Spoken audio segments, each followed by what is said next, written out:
Okay, now in this next part of the lecture, we'll look at the modern trends in international law, and there are a couple that we really need to talk about. When I talk about modern, what I'm really looking at is going back to, say, World War I, maybe a few years before. What had happened in that time period was we had seen a trend, and this has been a dominant trend ever since, in moving from natural law principles to positive law principles. Rather than depending on unwritten laws, morality-based laws that may differ based on the individual's own personal beliefs or the country's beliefs, we move to a time of let's write it down. Let's enter into agreements. And so in the early years of the 20th century, we saw a number of agreements reached, treaties, contracts between nations that ensured peaceful cooperation, trade, and promises of defense in case of attack. Well, we fast forward to 1914, the assassination of Archduke Franz Ferdinand, and what happened was all of these treaties came to be called in, and this very regionalized conflict in the Austro-Hungarian Empire soon spread throughout Europe and eventually involved the intervention of United States forces. So one could argue that World War I, in fact, was caused by part of this modern trend toward positive law, and positive law is reflected in the ability to write down the law, to talk about the law, to focus on what the law is in a treaty, in a contract, in an agreement, and not dependent on what it says in a holy text or something. So after World War I, we're still in this mode of positivism. So we created an institution called the League of Nations, an organization that wanted to end all wars. They thought of World War I as the last major conflict. And the reason why was that we were going to substitute legal principles for the use of violence. Disputes were no longer going to be decided by violence. They would be decided legally in an open forum hosted by the institution of the League of Nations. So the League of Nations condemned external aggression. It focused on the use of legal principles, negotiation, compromise. These were going to be the bedrocks of international law following World War I. The use of war as an instrument of foreign policy, for the first time really, was condemned, and war changed from a normal way of conducting foreign policy to a last-ditch extreme. We also got out of the League of Nations a couple of important agreements. We got the Hague and Geneva Conventions, and we'll talk about what a convention is in the next lecture, but the Hague and Geneva Conventions, which had to do with how countries conducted themselves during wartime. The Geneva Convention, you probably have heard about it, you've seen it on TV. One of its key aspects is how do we treat prisoners of war? What do you expect from prisoners of war? And what are the minimum standards of care that we provide to prisoners of war? We also, for the first time, had broad agreements outlawing the use of chemical weapons. Chemical weapons were routinely used in World War I, were devastating, killed hundreds of thousands of individuals, killed and injured hundreds of thousands. And the idea was this is not a good idea. So let's enter into these agreements that say even if we go to war, we won't use chemical weapons. So that was World War I and its aftermath. And then shortly after that, we saw that it didn't work. That this use of legal principles to resolve conflicts ultimately failed. And in large part it failed because of the inability, the refusal of the United States to join the League of Nations. The United States had the opportunity to become a superpower at the end of World War I and chose not to, chose to withdraw into itself. And eventually led to a second war, the World War II, which came about in large part because of the Treaty of Versailles, the agreement that ended World War I, hugely bad for Germany. Germany struggled under the Treaty of Versailles and eventually rebelled, and we saw the breakout of World War II. Now, after World War II, it was time to give international law another try. And this time, the United States didn't run away and hide. The United States took a strong leadership role in the successor organization to the League of Nations, now known as the United Nations. After World War II, we saw three major developments. And the first was the rise of international organizations. And we'll spend some time talking about organizations later, but specifically the United Nations and all of its subsidiary organizations. For the first time, it meant that international law was something more than just law regulating interactions between states, because we had to take into account international organizations. These organizations, which were large, that may have had many of the characteristics of a state, but were not a state. So international law grew to encompass organizations instead of just states. Another major development of World War II was the explosive growth in new countries. World War I dealt the first blow to imperialism, to colonial powers. After World War II, imperialism, colonialism was essentially dead. And we saw a rise in a number of nations, new nations. Dozens of more countries joined the family of nations, joined the United Nations. And interestingly enough, what the effect of this is that international law, which up to that point had been heavily based on Western principles of the West, now had to take into account principles of nations that were not in the West, African nations, Asian nations. We could no longer decide conflicts, major conflicts, without taking into account these other sources of international law. The third major development after World War II was recognition of a large gap between more developed nations, Western Europe and the United States, North America, versus less developed nations. And what this has done is led to a demand for a more just economic order. Now, this demand for just economic order has been answered in large part by international rules concerning trade. The World Trade Organization is another major organization, and what it does is tries to set out fair trade rules that will apply to every country and not just those of a small select geographic region. So World War I, World War II, growing increase in the use of positive law over natural law principles. Now this positive law, natural law, it doesn't go in one steady transition. Sometimes natural law plays a greater role, sometimes positive law plays a greater role, but the effect is the same in that we have slowly transitioned away from natural law principles to positive law principles.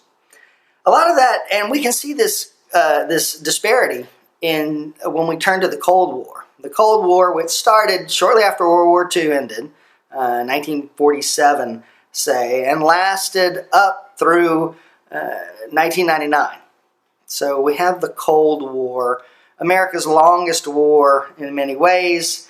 The Cold War was really fought in two different stages. The first phase of the Cold War commonly were referred to as the Containment Era. Remember, the Cold War pitted the United States and its Western allies against the Soviet Union and its Soviet bloc countries, those countries in Eastern Europe that surrounded the Soviet Union, as well as those countries around the world that looked to the Soviet Union as a partner. So the Cold War was essentially this extended conflict, a cool conflict, meaning there was not active fighting, although there was a lot of proxy fights, let's say, proxy wars being waged throughout the world. The second phase of the Cold War was called the Subversion Era. And we can break these up by looking at the Containment Era being from 1947 to roughly 1981. And the Containment Era, the goal was to contain communism. And the way that we were going to do that was we were going to enter into contractual relations, treaties, agreements with other countries, in large part designed to contain the communist threat, the growth of communism to the areas where it already was. There was this fear that if communism was allowed to be spread, that eventually we would have this domino effect and all these small countries would become new communist countries, their neighbors would then become communist, and then their neighbors after that. That's what the basis of the Korean conflict, that's the basis of the Vietnam War. It was designed to contain communism, not to defeat it, not to eliminate it, but to contain it in its own region. And in large part, that reflected positive law principles. Now, starting in 1981, the election of Ronald Reagan changed the rules in large part. After 1981, we changed from a containment focus to a subversion focus. And the subversion focus said, look, we have to undermine communism wherever it exists. We have to eliminate communism. And we do that by engaging in wars like that in Nicaragua, where we were providing weapons to rebels fighting against their communist, they're freely elected, however, communist government. We saw a lot of this in Latin America. We saw it throughout the world, the United States, funding revolutions, revolutionaries. Anyone who was anti-communism became our friend. Most dramatically in Afghanistan, where the United States armed and trained local fighters who then eventually drove the Russians out of Afghanistan. Law of unintended consequences there. Those fighters became Al-Qaeda and the Taliban, the ones that were really created by the United States as part of this proxy effort to subvert communism. So that was the Cold War, and we could see the rising influence of positive law and then natural law. And I say natural law during the subversion era because the belief was, look, we can go outside of treaties and agreements. We can secretly fund revolutionaries in Nicaragua and Afghanistan and throughout the world because it's the right thing to do. It's what God wants us to do. Now, after the Cold War, we saw further development of international law. As a matter of fact, you could say that after the end of the Cold War, again, roughly 1990, there was renewed vigor to international public law. And this was tested early on in the first Gulf War, 1991, when the United States led a strong coalition of aligned nations into Iraq or into Kuwait to reject the Iraqis, to push them back. Iraq had invaded Kuwait, and the United States went out and they got a UN authorization to conduct this war. They brought along dozens of partners who had all freely entered into this agreement, and then threw the Iraqis out of Kuwait, and then they stopped because that was all they were authorized to do. So this was an example of positive law. Here we had an authorization that said, let's push the Iraqis out of Kuwait, but it said nothing about regime change in Baghdad itself. So we also saw in the 90s another trend, and this was, it would have been quite disturbing to the founders of the League of Nations, and that was the rise of what's called the Humanitarian War. And the first Gulf War is a pretty good example of this notion of a humanitarian war, which is to say sometimes, the belief holds, we have to wage war for the greater good. We have to wage a war because it's the right thing to do. And so we saw it, that was the basis really of the first Gulf War, but it was expressly part of the reason that we intervened in Bosnia, Serbia, Herzegovina, when the United States and its NATO allies went to war against the Serbians and their allies in Bosnia and Kosovo. And the idea was we're going to go to war, we're going to enter into a large-scale bombing campaign, but with the idea that it's for the greater good. It's for the benefit of all. So the humanitarian war became not a pariah, which is what the League of Nations founders wanted war to be. Instead, it became an instrument of foreign policy. Not to be used all the time, but to be used when necessary. So the 1990s was a time of great renewal of international law.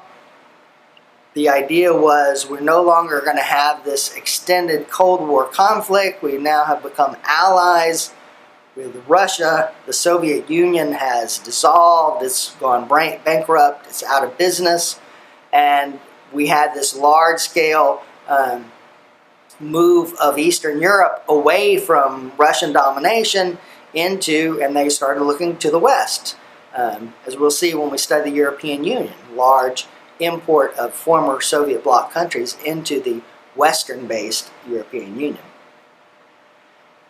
Brings us up to the 21st century, and the 21st century we have seen initially a movement away from international law, and that was really based on 9/11. 9/11 happened, the United States was shocked. The United States collectively said, well, look, we've had the 1990s, this golden era of international law, when war was only used in a humanitarian way, and we have entered into large-scale treaty agreements throughout the world. But what did we get out of it? What did we get out of it? Well, we got bombed.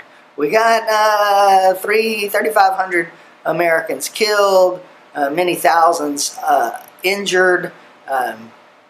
Still don't really know the toll because of the disease element. And so the United States saw itself as having different values than the rest of the world. The United States saw itself as different from the rest of the world, and therefore, why should the United States play the same game as the rest of the world? Why should the United States abide by these international laws when the United States, at the time, of course, is the remaining superpower, the sole superpower? And so this status as sole superpower eliminated the need for friendship or compromise or negotiation, because underlying it all was the superior military strength of the United States. So we saw a movement away from international public law to the United States will do what it wants to do, and the rest of the world should enter into these international agreements. The United States is different. The United States is exceptional, and therefore the laws that apply to the rest of the world should not apply to the United States. Now we started to back away from that somewhat, but that has certainly was the dominant theory of international law from throughout the 2000s, 2001 to 2010.